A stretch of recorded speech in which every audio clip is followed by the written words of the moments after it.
Olá, jovens! Essa é a aula nossa agora do nosso terceiro tema, que seria então sobre biomas brasileiros, sendo que até agora, né, a gente vem falando sobre ecologia, já terminou a última parte que falava sobre relações ecológicas, e aí agora a gente começou a parte de biomas. Semana passada a gente fez a introdução, falou sobre 3 biomas, né? E aí agora, nessa semana, a gente vai estar dando continuidade e finalizando essa parte. Ok. Só para recapitular, eu sei que algumas pessoas às vezes também acabam perdendo as aulas, e esse é um dos motivos pelos quais nós temos também gravado aulas para auxiliar vocês. E porque a aula é um momento que acontece ali e não necessariamente você vai poder, né, voltar. Então, é até por isso que a gente disponibiliza para vocês os PowerPoints, né, no caso no formato de PDF, e também faz essas aulas. Bem, então, o que seria biomas que a gente viu é que a diferença entre bioma e ecossistema é que, na verdade, enquanto que ecossistema seria um conjunto de fatores bióticos mais fatores abióticos ou a comunidade, né, ou que seria um conjunto aí de populações, várias espécies vivendo junto ao mesmo local, ao mesmo tempo. Então, a nossa comunidade, o conjunto de comunidades mais os fatores abióticos compreendem um ecossistema. Agora, eu posso diferenciar biomas de ecossistemas pelo simples fato de que os ecossistemas, no geral, eles não exigem que as características de fauna e de flora sejam semelhantes. Agora, em biomas, não. Eu necessariamente preciso que as minhas características de fauna e flora sejam aí semelhantes, tenham essas características, né, parecidas. E é assim que a gente vai definir. Então, também dentro de um bioma, eu posso estar tendo mais de um tipo de ecossistema, assim como eu posso encontrar também alguns ecossistemas em mais de um bioma. Eu posso encontrar esse conjunto de fauna e flora em mais de um local especificamente, que é esse conjunto que a gente vai caracterizar como bioma. O primeiro, então, que a gente vai estar falando, já que a gente está fazendo por ordem alfabética, vai ser a Amazônia, tá? A Amazônia compreende aí o maior bioma que a gente tem.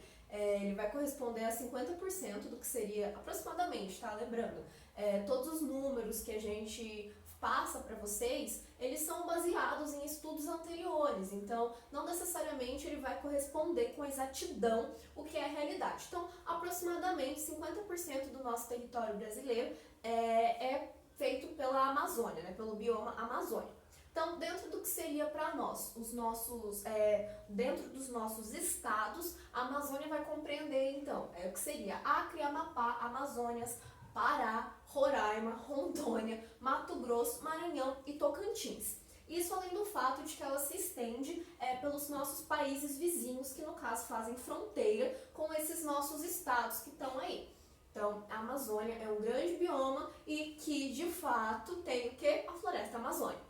Então, isso, né, fica bastante evidente pelo próprio nome, mas enfim, a gente vai separar também, dentro de cada bioma, entre vegetação, clima, fauna e flora, hidrografia e solo. Vão ser essas 5 coisas que a gente vai estar falando. Então, no caso da Amazônia, começando, as principais características em relação à vegetação da Amazônia vai corresponder então ao que seria a 3 tipos aí de mata: a mata de terra firme, mata de igapó e a mata de várzea.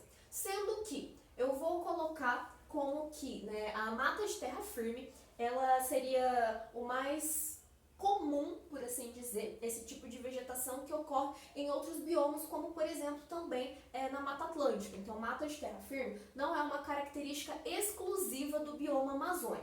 Na mata de terra firme, eu vou estar me referindo a árvores que possuem estratos, elas são mais altos, né? Então são árvores que vão ocupar grandes metros de altura, vão possuir copas bem largas, o que faz inclusive que uma dê sustentação para outra. E também pelas copas das árvores serem bem grandes, a gente também vai ter uma certa dificuldade para que a luz solar possa estar de fato atingindo o nosso solo, porque as árvores bem altas vão acabar aí fazendo sombra e impedindo essa luz solar de estar entrando.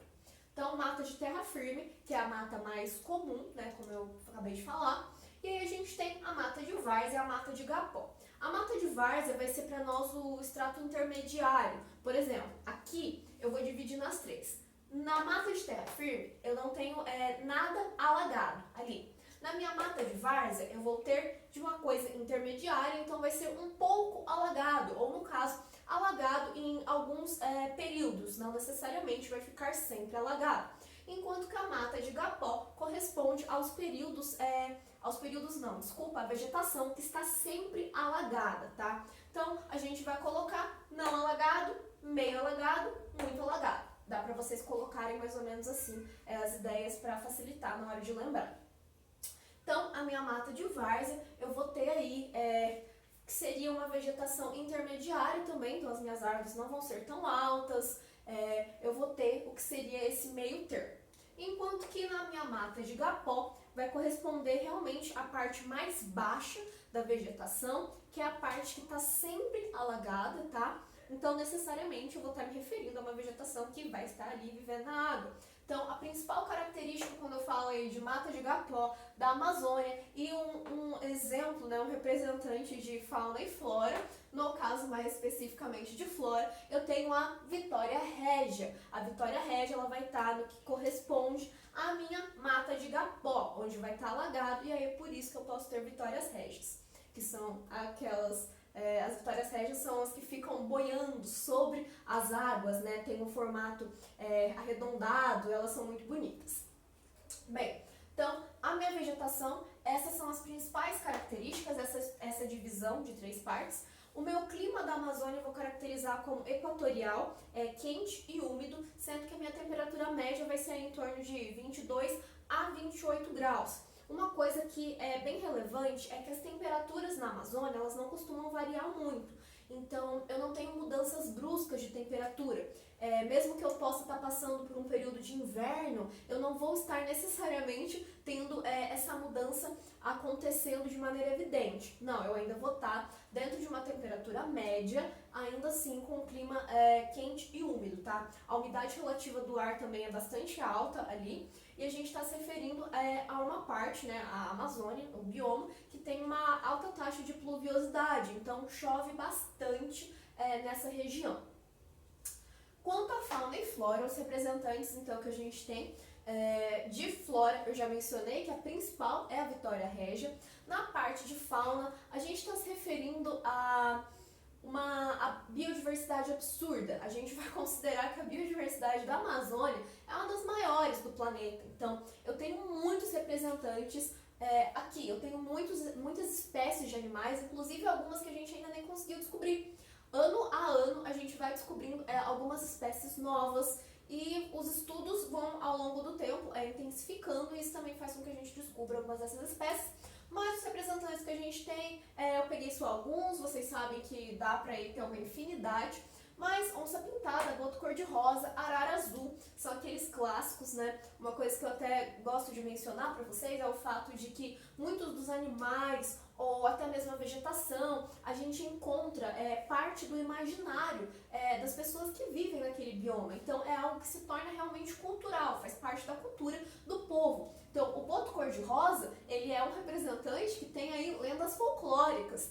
E você vai, independente de não morar nessa região, na região que eu me refiro, do bioma da Amazônia, você ainda assim vai ouvir histórias sobre o boto cor-de-rosa, ou sobre a sereia iara, que vive nas águas do rio Amazonas, enfim. Então, essas coisas fazem parte do imaginário e é super relevante também para a gente entender um pouco melhor a respeito de como funciona o bioma, né, e quais são as principais características dele, por que ele é tão importante assim. Bem, no caso de fauna e flora, também eu tenho que mencionar o fato de que várias dessas espécies também começam aí a ficar próximas de períodos de extinção, porque a gente tem, assim como a gente vai falar a respeito do desmatamento e a devastação que tem todos os biomas e que faz com que a parte representante que existia ali não seja o que a gente tem atualmente. Essa devastação vai aumentando a cada ano, de maneira que a gente vai diminuindo muito o que seria a parte nativa, né, o bioma original dali. Então, nessa parte de fauna, eu vou ter vários desses animais aí que vão sofrer a respeito da caça e também vão ser vendidos, porque, bem, quanto mais raro um animal mais as pessoas conseguem ganhar dinheiro, às vezes, com ele. Então, a gente tem alguns problemas em relação a isso. Hidrografia, a gente fala sobre a bacia amazônica, tá? A bacia amazônica, ela vai ser considerada a maior bacia hidrográfica do mundo